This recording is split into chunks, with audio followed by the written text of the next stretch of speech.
Hey everyone, how's it going? Welcome to today's video. This is something different than the normal stuff that I would have on the channel, but I thought I would share it with you. I recently picked up this car maybe about a week and a half ago, and I have some interesting plans for it. It's a 2007 Volkswagen GTI 2-liter turbo, but it has the DSG dual clutch gearbox. And the reason why I'm interested in it is because of this gearbox. Supposedly, these gearboxes are crazy. They have insanely fast shift times, like on par with like supercars, like Huracans. And with a bit of a tune, can hold some crazy power. So, for some reason I got it in my head that this might be actually a better transmission for my RSX than an RSX transmission. So, this car became available. I just happened to see it. It was like a ridiculously good deal. The plan is I'm gonna do some testing with it. I'm gonna actually take it to the shop today and put it on the dyno. I'm curious to see how much power it makes, shift it through the gears on the dyno, see what the graphs look like.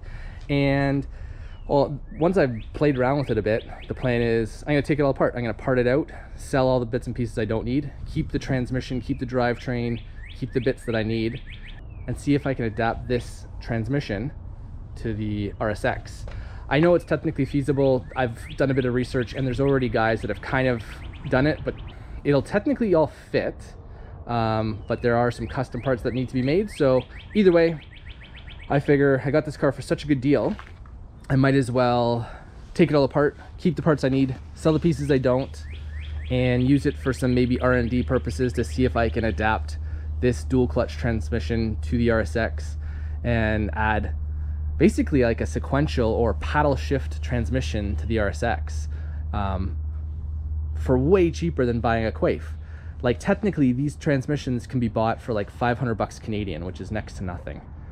With a few little pieces, like you'll need like the starter, the shifter box, basically the DSG shifter box. You'll have to get a set of paddles. This has paddles, but I wouldn't use these paddles. But basically, I figure if I can adapt this to the RSX, it would give the RSX like a bulletproof transmission. Apparently, guys are running 800 torque through them and not having the same kind of problems that we're having with Honda transmissions. So anyways, figured why not? It was a good deal. I want to see if I can make it work. If I can make it work, it'll be pretty cool. And realistically, it's expandable. These transmissions were offered in front wheel drive, which is what this is, and all wheel drive versions, and they're basically the same. So there's no reason why if I can get it to work in front wheel drive on the RSX, there's no reason why I couldn't add the rest of the package and make it all wheel drive with the Haldex system, which is controllable. Basically, you can program how much power you want to send to the rear wheels. So the first stage of this would be to do dual clutch transmission, having the paddle shifters. If that works out really well, stage 2 would be to add the all-wheel drive system to it. So anyways, that's probably a ways away, but I wanted to share with you my crazy idea. So either way, let's get this car to the shop. I'm gonna put it on the dyno and see how much power it makes. So let's go. Okay, made it to the shop. I haven't even really spent any time with this car yet. Like the most I drove it was during the test drive, just to make sure it was good. So the plan is lift it up, look it underneath, check it out. Basically it's completely stock. The engine there's no performance modifications whatsoever, except for it has basically a straight pipe exhaust, stock cat, and then supposedly completely straight pipe, no mufflers whatsoever. And I believe it. It's super loud and it drones a lot while you're driving. So, but it sounds really cool when you shift, and that's the whole thing. Like that's what I want, is when you shift for it to make that brap sound. So should be interesting. Got the RSX still here. So this car I love. I want to do some cool stuff with it. So I think this transmission swap will be really cool for this car. Something unique for sure. Like these cars are amazing. The engines can make crazy power. Our weak point is the transmissions. And I know I said I wanted to go all-wheel drive, and I still might go all-wheel drive. Maybe not with this car, maybe with another car. RSXs are super cheap nowadays. And I have 2 full drivetrains worth of CRV bits to go all-wheel drive, but I don't know, I'm still waiting on one piece, and I've gotten kind of discouraged. So this idea came along. I can't take any credit for it. It was my friend's idea to put one of these DSG transmissions mounted up to a Honda engine. So once I started thinking about it, I thought it would be a good, cool idea, and it makes so much sense. It's so cheap. The transmissions are super strong. I guess they get a bad rep sometimes because they have problems, but realistically that's usually due to maintenance. As long as you keep up with your maintenance on it, technically they should be fine. And supposedly, like I said, with what they call like a DSG tune, it can handle 400 torque, 500 torque.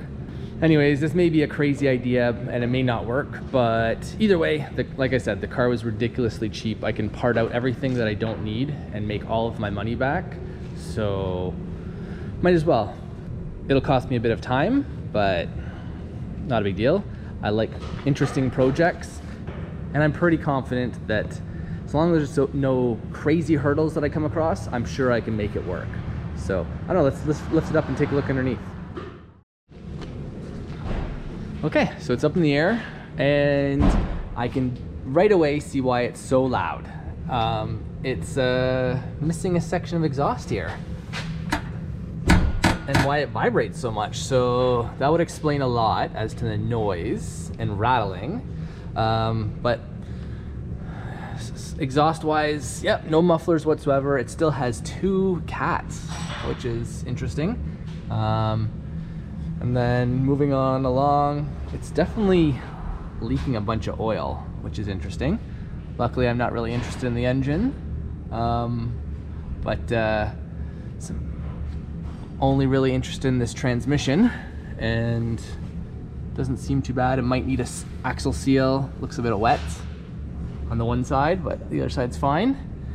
It's interesting. It's like super slammed on coilovers, and you can see it's been hitting a lot, even the transmission. So the transmission looks okay. It doesn't look like it's cracked or anything, but not a big deal.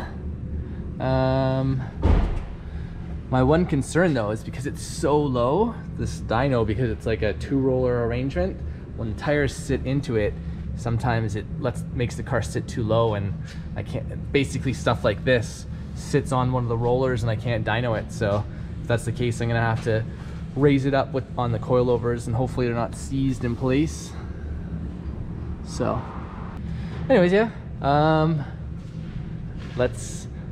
let me see if I can get it on the dyno. Let me see if it'll fit without touching one of the rollers, and if I can, then we're gonna see how much power this thing makes. Okay, finally got it all strapped down. Volkswagens are much harder to strap down to the dyno than Hondas. So anyways, all said and done, it's ready to go. I'm gonna do some pulls and see how much power this thing makes. I'm very curious to see. Supposedly it's rated at like 200 horsepower. I'm not sure how much torque, but let's set it up and do a couple pulls and see how much it makes.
So this thing's lots of fun.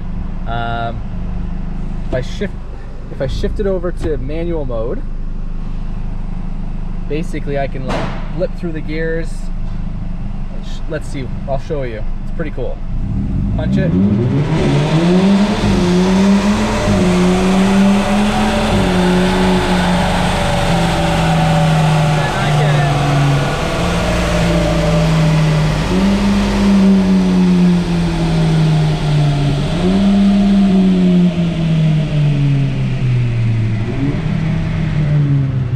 Pretty cool.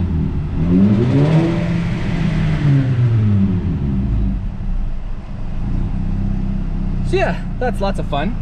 Basically I want this, but a bit more aggressive, because this is a stock tune for the stock DSG, and with like a stage 2 or stage 3 tune, you can really like firm up those shifts, and basically that's what I want to do.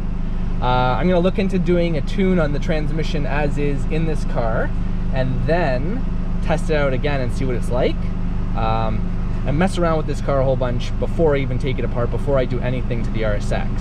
So anyways, I did a dyno pull to see how much power it makes. Let's bring that up.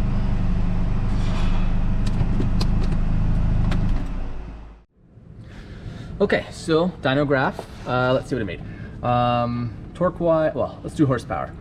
Technically, it could have made a little bit more horsepower if I could have revved it out more, but it automatically, the transmission automatically shifts right before redline automatically for you, and there's no way to stop that. So one of the things that I want to do is, when I do the transmission tune on this, is remove that. Basically remove the automatic upshift, even when you're in the manual mode. So it made its peak horsepower at basically 6,000. It was 165 horse. It might have made a little bit more if I could have carried it could have sampled it longer without it shifting on its own.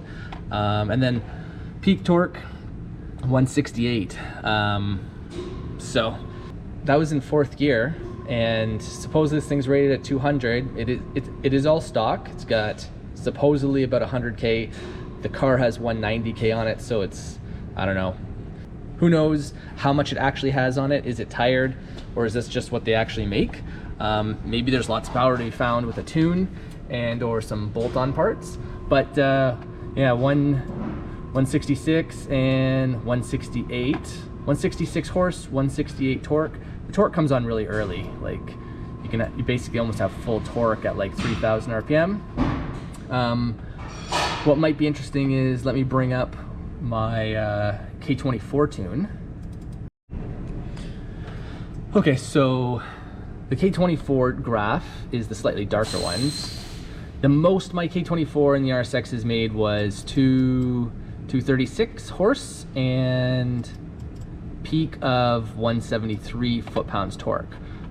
So these lines here, this is the Volkswagen, and these are the RSX. It'll be cool to even have this transmission with the stock K24 engine without a turbo, but the plan is do a turbo kit on it and make, I don't know, realistically the goal is minimum 450, maybe 500 in the RSX. In reality, what I think I'll end up doing is probably installing this transmission with the NA motor before the turbo setup is even installed, and then test it with the NA motor with this power level, the 236, see how that goes, and then once it's all sorted out, then upgrade it and put the turbo kit on the RSX. So I don't know, we'll see. Maybe I won't do this, maybe it's insane, but realistically, cost wise, it shouldn't be that bad. Like the drivetrain parts are super cheap, and there's a controller that I can buy and that'll integrate with the Honda. So I don't know, I think it's a super cool project that is worth exploring. So anyways, thought I'd share it with you guys, and you can let me know what you think. But right now the all-wheel drive project is on hold until I get a bunch of parts, so I'm gonna explore this option, see how viable it is. Anyways, so that's it for today. Hope you guys enjoyed this video, thought it was cool, and if you do, please like and subscribe. Thanks for watching. Bye now.